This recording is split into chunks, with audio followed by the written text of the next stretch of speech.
माही। कितनी सुंदर बात महर्षि ने कही, कहा जिनके चरण तीर्थ की तरफ जाते हैं, हे भगवान उस हृदय में आप वास करना कभी भूले नहीं।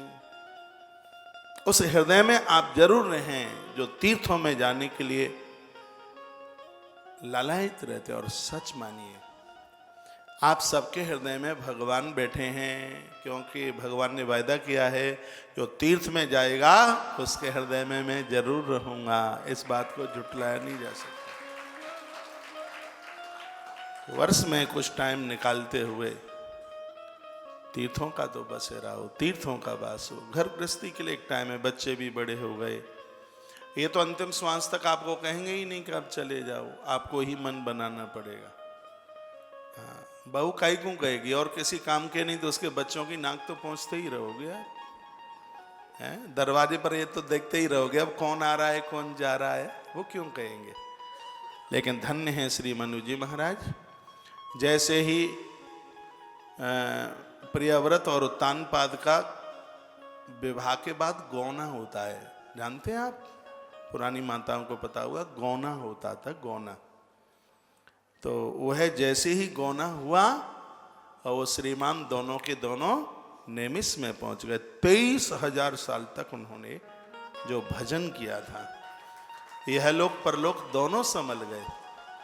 इस जन्म में तो भगवान के भक्त पैदा हुए थे, ध्रुव जी महाराज परम भगत हैं, और अगले जन्म में स्वयं भगवान उनके यहाँ आ गए, दशरथ और कौशल्या बन गए थे। तो ये वानप्रस्थ जो जीवन है 60 के ऊपर का समय, हमारे तो ग्रंथों में 50 के ऊपर का ही समय बोला है, 60 माने लेते हैं।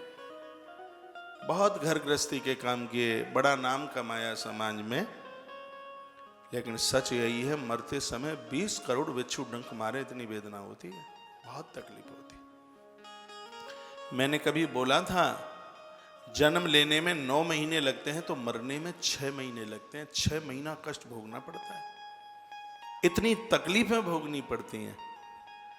और यदि भगवान के भजन के साथ, अच्छे कर्मों के साथ ये अंतिम पड़ाव जी लिया जावे तो आनंद की बात यह है कि मृत्यु के समय परिवार के साथ मोह नहीं होता, और ये मोह ही दुर्गति का कारण बन जाता है। अंत में मोह न हो परिवार के साथ, इसलिए तो तीर्थ में जाने की जरूरत पड़ जाती है।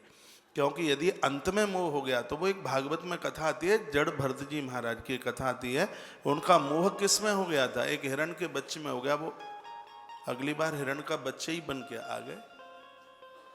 तो अंत में अंतो मति सोया गति, अंत में ये विचार जैसा बन जाएगा व्यक्ति की, वही हालात फिर हो जाएगी। अगला जन्म हमारा वर्तमान समय के ऊपर निर्धारित है।